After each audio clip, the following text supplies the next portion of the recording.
Fala galera, bom dia, tudo bem com vocês? Turma 601, aula de Educação Física.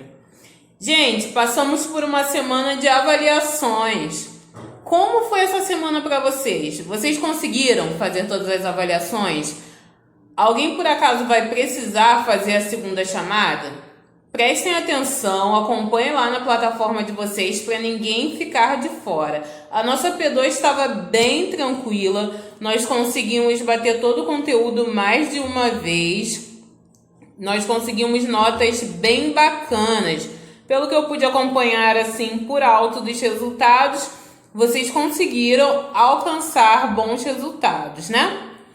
E vamos seguir assim, vamos seguir com dedicação. Eu tenho certeza que nós vamos fechar esse bimestre de uma maneira bem satisfatória, que vocês vão arrasar mais uma vez. Qualquer dúvida, qualquer assunto que vocês queiram tratar, vocês têm o meu contato através do WhatsApp ou do e-mail, certo? Gente, na semana passada nós conversamos sobre a influência do ambiente físico para o movimento humano. Nós vimos, inclusive, que muitos jogadores profissionais do vôlei de quadra foram para o vôlei de praia. Só que quando eles chegaram lá, eles estranharam as condições que aquele jogo oferecia. Eles estranharam o ambiente físico. Por quê? Era calor, tinha areia, tinha condições que eles não estavam acostumados quando eles estavam jogando lá na quadra, que era um ambiente totalmente controlado, o piso era controlado, a temperatura era controlada, tudo estava sob o controle deles. Vocês lembram disso? E por isso muitos dos que tinham migrado para o vôlei de praia acabaram fazendo o caminho de volta e permanecendo no vôlei de quadra. Nós combinamos que quando nós pensássemos em ambiente físico, nós pensaríamos nas condições de terreno, de solo, como grama, areia, asfalto, chão de pedra, chão de terra batida. E nós pensaríamos também nas irregularidades do terreno, se é um terreno mais inclinado, se é um terreno mais plano, se tem uma descida. Nós pensaríamos também, quando nós estivéssemos analisando o ambiente físico, nós pensaríamos nos fatores climáticos, como sol, chuva, vento, altas temperaturas, baixas temperaturas, entre outros fatores que podem influenciar no nosso movimento. E nós concluímos que para que nós venhamos a ter uma vida mais ativa, uma vida menos sedentária, nós deveríamos sempre fazer adaptações. Nós deveríamos sempre adaptar o nosso movimento às condições que o ambiente nos oferece. Lembram disso? Então agora nós vamos dar continuidade aqui no nosso livro, na nossa página 77. Acompanha daí do material de vocês. Vamos lá, turma, aqui no livro, página 77. Nós podemos ver partidas de futebol sendo disputadas nos mais diferentes locais do mundo. Na primeira, observem essas imagens que tem aí no livro de vocês. Observaram? O que essas pessoas elas estão fazendo em comum, hein, galera? Estão jogando futebol, não é mesmo? Mas agora, o que diferencia essa atividade em cada uma dessas situações? Vocês seriam capazes de responder? Qual é a principal diferença? É o ambiente físico. E quais são os diferentes ambientes físicos que aparecem aqui nas nossas figuras? Nós temos aqui uma pessoa jogando num gramado.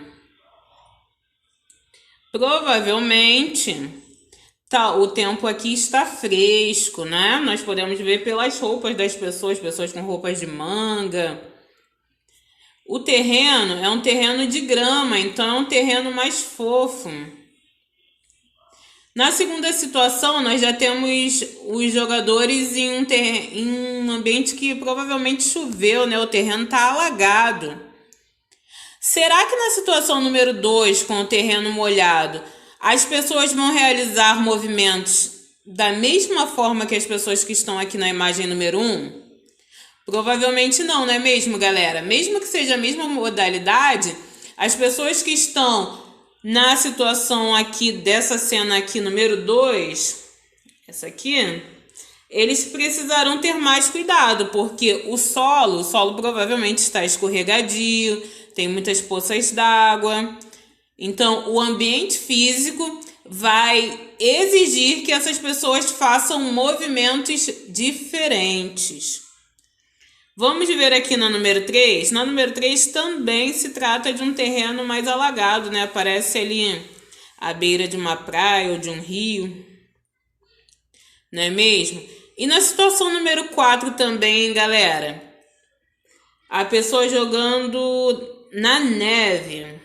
Será que a temperatura ali permite que os movimentos sejam tão amplos quanto esse daqui da situação número 1, que está fazendo movimentos em um dia mais fresco, ou esse aqui que está na praia, que está um dia mais quente? Será que os movimentos vão ser iguais? Será que o corpo vai estar aquecido em situações iguais? Provavelmente não, né, galera? No ambiente de neve, o corpo vai demorar um pouco mais para chegar a uma situação de aquecimento, né? Então, a pessoa deve redobrar a atenção para que não hajam lesões. Então, essas foram as cenas em que o ambiente físico foi determinante para definir os movimentos. E aqui nós temos um pequeno texto que diz o seguinte: nas imagens vemos gente do mundo todo jogando futebol, mas cada ambiente possui características particulares. O tipo de terreno, o clima, a temperatura e etc. Perceba como os movimentos dos jogadores são influenciados pelo ambiente físico.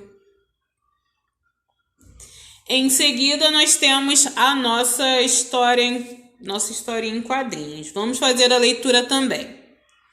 Agora, vamos mostrar como vários garotos e garotas fazem para praticar alguma atividade física. Estou com o Fábio, de uma grande metrópole onde há muitos prédios e carros. Não temos muito espaço livre por aqui. Nós jogamos futebol numa quadra perto lá de casa. Então, galera, numa grande metrópole, quais são as características que nós podemos destacar? Uma grande cidade. Quais as características de uma grande cidade? Quais as características do ambiente físico da cidade que vão determinar o movimento? Será que ele vai poder jogar a bola sempre no meio da rua, como se não tivessem veículos? Não, né, galera? Essa situação ofereceria perigo para ele, porque, como ele está dizendo aqui, na metrópole onde ele mora, tem muitos prédios e muitos carros.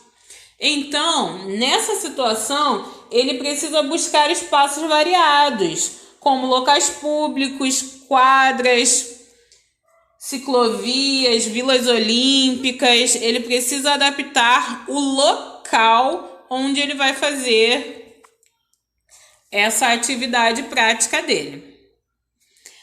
Segunda situação, agora o André, que mora nessa cidade onde faz muito frio e venta bastante. O que você costuma fazer depois da escola? Perguntou a repórter ao André. Jogar futebol, andar de bicicleta com os meus amigos ou mesmo empinar pipa na rua de casa. Estou numa cidade de lindas praias. Vamos lá, na situação número 2, galera. É uma cidade muito fria. Qual é a adaptação que o André vai precisar fazer para que ele possa realizar movimentos que ele gosta, como andar de bicicleta, jogar futebol, Ele está tentando fugir do sedentarismo, mas ele precisa tomar alguns cuidados. Quais serão esses cuidados? No caso do André, ele precisa ter cuidado com o clima, ele precisa usar roupas adequadas e ele precisa também usar os equipamentos adequados aos esportes que são tradicionais para o ambiente físico. Para o ambiente físico onde faz frio, certo? Então, o André vai ter que usar lá roupas bem aquecidas que garantam que ele consiga fazer o máximo de movimentos. Na situação número 3, estou numa bela cidade de lindas praias, onde temos calor e muito sol quase o ano inteiro. Você já me disse, Érica, que gosta de surfar e o que mais? Eu também curto jogar vôlei e futebol na praia.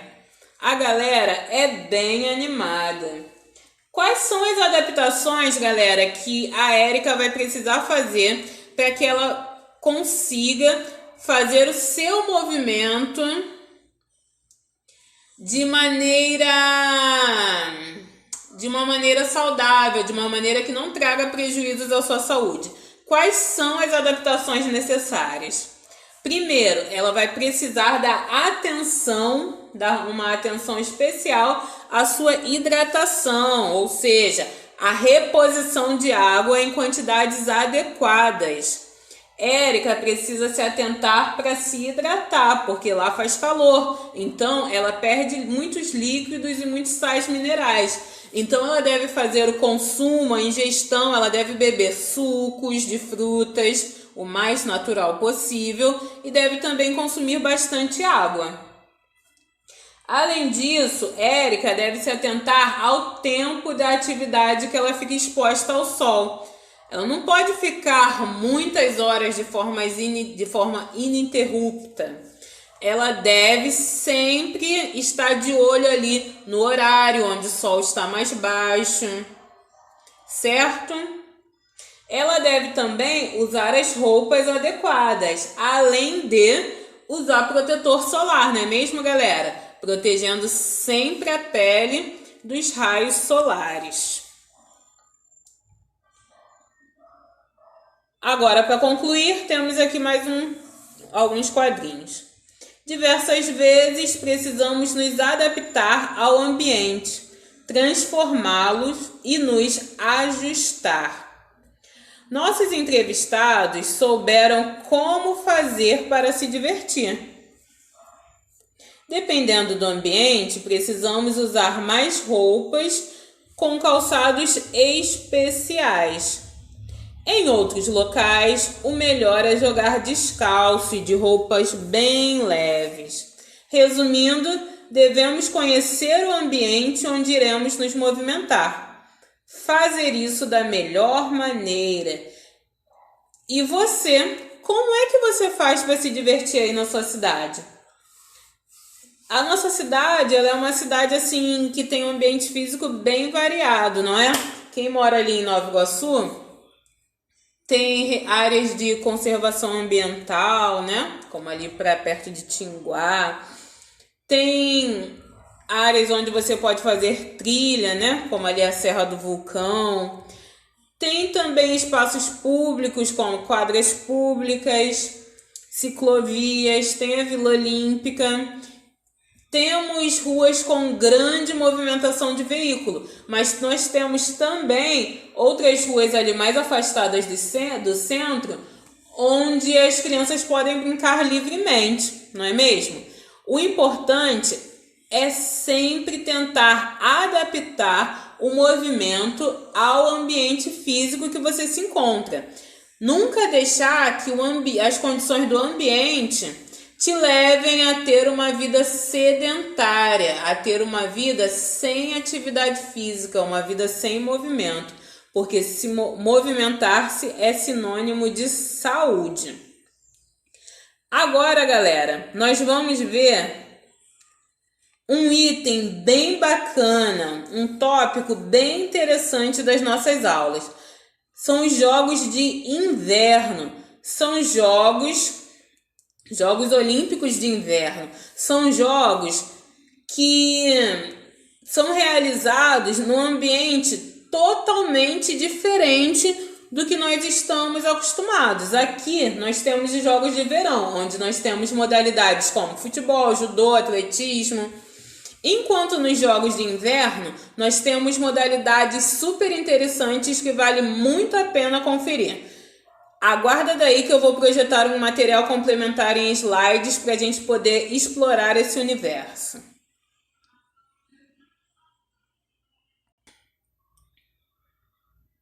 Então vamos lá, turma, vamos conversar um pouquinho sobre os Jogos Olímpicos de Inverno. O que nós precisamos saber sobre as Olimpíadas de Inverno? Diferente das Olimpíadas de Verão, né, que são as Olimpíadas que nós vemos tradicionalmente na TV, os Jogos Olímpicos de Inverno, eles só, como o nome já é bem sugestivo, né, eles acontecem com esportes, somente com esportes que envolvem gelo, neve, esportes que girem, né, que aconteçam ali naquele ambiente físico, no ambiente físico onde é mais frio, certo? Esses Jogos Olímpicos, eles vieram depois dos jogos dos Jogos de Verão, que são os jogos mais tradicionais. Eles acontecem também de 4 em 4 anos. Só que eles acontecem no intervalo dos Jogos Olímpicos de Verão. Por exemplo, se no ano de 2016 nós tivemos Olimpíadas de Verão, em 2018 nós tivemos Olimpíadas de Inverno. E em 2020 nós teríamos Olimpíadas de Verão também, né? Agora com essa questão da pandemia, tudo foi modificado, não sabemos como ficará ainda. Mas, via de regra, é assim. A cada 2 anos nós temos Jogos Olímpicos. Uma versão de inverno e uma versão de verão. Certo? Aqui diz também que esses jogos só tiveram início em 1924. Mas quando eles iniciaram, no começo, eles não eram considerados como Jogos Olímpicos. Somente no ano de 1926 que esses jogos ganharam o status de Jogos Olímpicos. E agora nós vamos falar de algumas modalidades que estão presentes nesses jogos, nos Jogos de Inverno. A primeira modalidade, eu achei uma modalidade muito interessante. Se chama biatlon. É uma prova que o atleta caminha sobre esquis. Ele vai parando em alguns momentos para atirar. É uma prova onde um atleta caminha sobre esquis e ele vai parando em alguns momentos para atirar. E trata-se dessas duas modalidades combinadas mesmo, assim, as duas juntas, tanto o esqui quanto o tiro, né? E ele é disputado em 10 categorias, que variam entre categorias de perseguição e categorias de velocidade. Eu achei essa modalidade muito bacana. Biatlon. Próxima modalidade dos Jogos Olímpicos de Inverno é o bobsleigh. Não sei bem como se fala, mas é uma prova que é disputada em duplas ou uma prova coletiva, com um grupo de 4 pessoas, masculina ou feminina. Essas 4 pessoas, elas descem por uma pista de gelo em um carrinho como esses que vocês podem ver aqui. Esse carrinho, ele desliza sobre 2 lâminas que estão ali embaixo do carrinho, né? Igual, como se fosse um trenó. E essas provas, elas podem ser em quarteto, dupla ou quarteto masculino, dupla feminina ou dupla masculina. Próxima modalidade é o bobsleigh, só que é o skeleton. É um carrinho individual. O atleta, ele empurra o seu trenó durante 25 metros para pegar um impulso.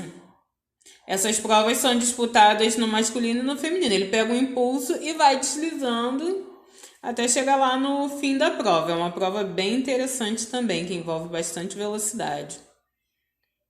Próxima modalidade é o curling. Ele é disputado em 2 grupos de 4 pessoas. Aí ele é assim, os grupos têm pedaços de pedra, né, de granito.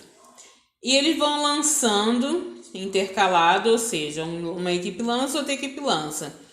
E vence quem consegue manter sua peça mais perto do alvo. E para produzir atrito, né, para a peça chegar mais perto lá do alvo, os participantes vão assim como se fosse esfregando esse implemento aí que parece uma vassoura, para poder reduzir o atrito entre a pedra e o gelo, para a pedra poder chegar lá mais perto, né, na tentativa de aumentar o atrito, reduzir a velocidade e manter a sua pedra mais perto do alvo, certo? Esse é o curling. Você vai ver uma pessoa com uma espécie de uma vassoura e 2 equipes atirando pedras próximas a um alvo.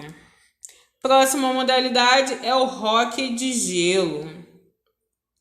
O hóquei de gelo nós temos também uma modalidade bem semelhante nos jogos de inverno, nos jogos de verão, né, que é o hóquei na grama.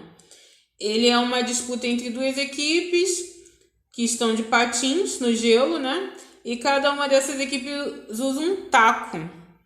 E o objetivo é fazer gol com o disco no gol do adversário, né? Próxima modalidade é o luge. É uma prova de trenó. Porém, só que a única diferença é que nessa modalidade o atleta deita no carrinho e vai guiando esse carrinho com movimentos do tronco e das pernas. A largada, galera, o atleta vai sentado e o movimento se inicia com o auxílio dos membros superiores. Ele vai pegando impulso com os braços. E essa prova ela pode ser feminina ou masculina, em dupla ou individual. Próximo é o combinado nórdico. Essa prova ela reúne salto e corrida. Tudo isso no esqui.